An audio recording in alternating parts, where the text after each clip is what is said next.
The Anderson family Christmas dinner was going exactly as I'd expected. Same judgmental stares, same backhanded compliments, same hierarchy of success measured purely by corporate titles and corner office dimensions. I pushed my mother's famous roast beef around my plate, trying to become invisible as my sister Catherine held court at the other end of the table.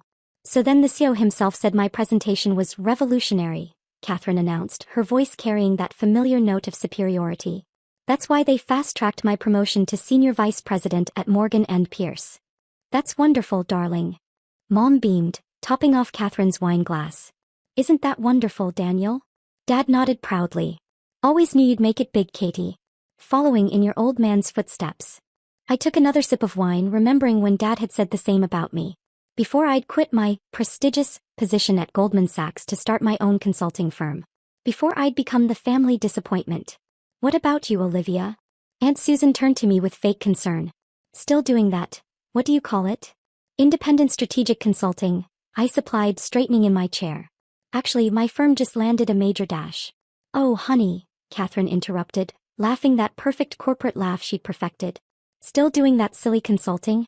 Working from your apartment with your little laptop? The table rippled with polite chuckles. Even Mom tried to hide her smile behind her napkin. My work is actually quite dash, I tried again. Real successful people work for big companies, Liv, Catherine cut in again. Like Morgan & Pierce. We're about to close the biggest deal in company history. $15 billion merger. That's what real business looks like. I felt my cheeks burn but kept my voice steady. Consulting can be very impactful. In fact, I'm currently working on dash. Remember when we were kids? Catherine turned to the table at large. Olivia always had to do everything her own way. Remember her special lemonade stand? She insisted on using real lemons while I was smart enough to use powder mix. I made $20, she made $5. More laughter. More pitying looks. At least she's independent, Mom offered weakly. That's something, right? Dad cleared his throat. You know, Liv, I could make a call. Get you an interview at Pierce. Entry level, of course, but dash. I'm doing fine, Dad, I said quietly, gripping my fork tighter. If they only knew what was sitting in my inbox right now. Fine isn't the same as successful, Catherine smirked. But hey, not everyone can handle the pressure of real corporate success. Some people are just meant for smaller things. I thought about the confidential documents on my laptop upstairs. About the emails marked urgent from certain very important people at Morgan & Pierce. About what tomorrow morning would bring. More wine, anyone? Mom chirped, trying to break the tension. Actually, I stood up, folding my napkin carefully. I should head up. Early meeting tomorrow. Catherine's laugh followed me to the stairs. Oh right, your meetings. In your pajamas on Zoom. I didn't respond. Let them laugh. Let them mock. Tomorrow would change everything. In my old bedroom, now Mom's occasional guest room. She'd redecorated it the week after I moved out. I opened my laptop. 3 new urgent emails from Morgan & Pierce's legal team. 2 missed calls from their CEO. I smiled, opening the merger documents they'd sent over. Catherine was right about one thing. Morgan & Pierce was about to close the biggest deal in their history. A $15 billion merger that would make headlines. What she didn't know was that her perfect company had overlooked one tiny detail in their rush to close the deal. One small but crucial signature they needed. I took another sip of wine, scanning through the urgent emails. The language grew increasingly desperate with each message. Ms. Anderson, your immediate attention is required. This matter is of utmost urgency. Please contact us as soon as possible regarding the Clayton merger. 3 months ago, I discovered a critical flaw in Morgan & Pierce's merger strategy. Their entire $15 billion deal hinged on intellectual property rights that, through a series of complex acquisitions, actually belonged to one of my clients. A fact their expensive corporate lawyers had somehow missed.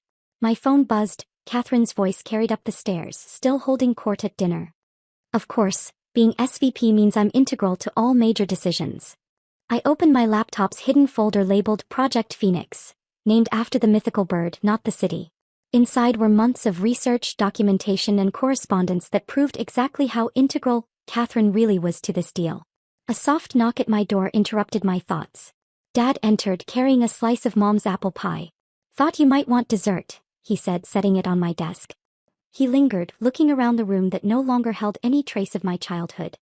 Listen, Liv, about that position at Pierce. Dad, I started, but he held up his hand. Just hear me out. Catherine could put in a good word. You could work your way up, have real security, real success dash. Like you did. I asked quietly. He flinched. We both knew the story, how he'd given 30 years to Morgan and Pierce, only to be politely retired, the moment they could replace him with someone younger and cheaper. Catherine had conveniently forgotten that part when she'd taken her job there. I just want what's best for you, he sighed. I glanced at my screen, at the emails marked urgent, at the documents that would determine the fate of the company that had discarded my father. I know, Dad. And tomorrow you'll see exactly what that is. He left looking worried. Downstairs, I could hear Catherine regaling the family with another tale of corporate triumph. My phone buzzed again, this time a text from my business partner and best friend, Maya. They're panicking. Pio called me directly trying to get your number. Should we tell them? Not yet, I replied. Let them sweat a little longer. I opened the merger documents again, focusing on Section 7.3 intellectual property rights. The entire deal depended on patents that technically belonged to my client Old Grove Technologies, a small but brilliant tech firm that Morgan and Pierce had dismissed as irrelevant. Just like they'd dismissed me. Another email popped up, this one from Catherine herself. Hey sis, weird question, but do you know anything about Old Grove Technologies? Need to verify something for tomorrow's meeting. Call me. I left it unanswered, just like her 3 previous emails this week. Let her figure it out herself. After all, real successful people work for big companies, right? My phone rang. Morgan and Pierce's CEO himself. Bold move, calling at 11 p.m. on Christmas. Ms. Anderson. His voice was strained, professional veneer cracking. I understand you represent Old Grove Technologies? I do, I replied calmly, hearing Catherine's laughter float up from downstairs. We need to discuss the Clayton merger. Urgently. I smiled, thinking of all the times Morgan and Pierce had ignored my calls when I tried to raise this issue months ago. Of course, I said. My office 9 a.m. tomorrow. Bring your legal team. And Mr. Roberts? Tell Catherine to be there too. After all, she's integral to all major decisions, isn't she? The silence on the other end was deafening. Tomorrow was going to be interesting. My office wasn't in my apartment, despite Catherine's assumptions. Anderson Consulting occupied the entire top floor of a downtown high-rise floor-to-ceiling windows, modern decor, and a view that made Morgan and Pierce's buildings look small. At 8:55 a.m. my receptionist buzzed. Ms. Anderson? Morgan and Pierce's team is here. I straightened my Armani suit, not that different from Catherine's, except mine was paid for by my own company's success, not corporate credit. Send them in. They filed in like a corporate funeral procession. CEO Roberts, their legal team, 2 board members, and finally Catherine. Her face went from confused to shocked as she took in my office. Please sit, I gestured to the conference table. Olivia, Catherine started, what is this dash? Ms. Anderson, CEO Roberts interrupted, shooting Catherine a silencing look. About the Clayton merger. I opened my laptop, projecting documents onto the wall screen. You mean the merger that depends entirely on patent rights you don't actually own? The room went silent. Catherine's face paled as she recognized the documents, the same ones she'd dismissed when they'd crossed her desk months ago. Old Grove Technologies, I continued, holds exclusive rights to the core technology your merger is based on. Rights that my firm helped them secure. That's impossible, Catherine blurted. I personally reviewed dash. No, I cut in, pulling up her email trail. You delegated the review to a junior associate who missed it. Just like you've missed every warning we've sent over the past 3 months. The CEO's knuckles whitened around his pen. What do you want? I smiled, thinking of all those family dinners, all those dismissive comments about my silly consulting work. Old Grove is willing to negotiate, I said. But they have conditions.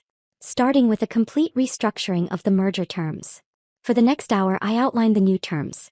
With each point, Catherine sank lower in her chair, watching her revolutionary deal transform into something very different. And finally, I concluded, Old Grove wants a seat on the board. Which I'll be taking. You. Catherine's voice cracked. But you're just a dash. Just what, Katie? A consultant? Working from my laptop. I gestured around my office. Look around. While you were bragging about corporate success, I was building something real. The CEO cleared his throat. The terms are acceptable. We'll have the papers drawn up dash. Already done, I said, sliding folders across the table. Sign today or the Clayton deal dies. Your choice. They signed. End of part 3. Part 4. The next family dinner was considerably different. News of the Morgan and Pierce restructuring had made every business headline. Historic merger saved by Anderson Consulting, read the Wall Street Journal. More potatoes, Olivia? Mom offered, her voice carrying a new note of respect. Catherine sat quietly, pushing food around her plate. Her perfect corporate world had shifted dramatically. The merger she'd bragged about was now known as the Anderson deal in industry circles. How's the new board position? Dad asked, pride evident in his voice. The same pride that used to be reserved for Catherine. Productive, I replied. We're implementing major changes at Morgan and Pierce. Starting with their retirement policies. Dad's eyes widened slightly. He knew what that meant. The policy that had forced him out was being rewritten. Actually, I continued, we're looking for experienced advisors for our new senior mentorship program. Interested, Dad? The look on his face was worth every moment of doubt I'd ever had about leaving corporate life. I heard they're restructuring departments, Aunt Susan ventured, glancing at Catherine. Yes, I confirmed. We're emphasizing thorough due diligence over quick deals. Some management changes were necessary. Catherine's demotion hadn't been my decision, technically. But her rushed handling of the Clayton merger had made it inevitable. Your sister's been quite helpful, I added, surprising everyone, including Catherine. Her insights into what not to do have been valuable. Later, as I was leaving, Catherine caught up to me in the driveway. Why didn't you tell me, she asked. About Old Grove, about your firm, any of it? I thought about all the time she'd interrupted me at these dinners, all the condescending comments about my career choice. You never asked, Katie. You were too busy talking about your own success to notice anyone else's. She nodded slowly. I deserved that. And probably the demotion too. You did, I agreed. But you're smart, Catherine. Maybe now you'll actually do the work instead of just taking the credit. Like you did. Exactly. Driving home to my penthouse apartment, definitely not working from my pajamas, I thought about success, real success, not the kind measured in corner offices and corporate titles. My phone buzzed, another acquisition opportunity. Old Grove had identified other overlooked patents. More companies like Morgan and Pierce, too busy being big to see the small but crucial details. I smiled, thinking of Catherine's words from Christmas. Real successful people work for big companies. No, I thought. Real successful people build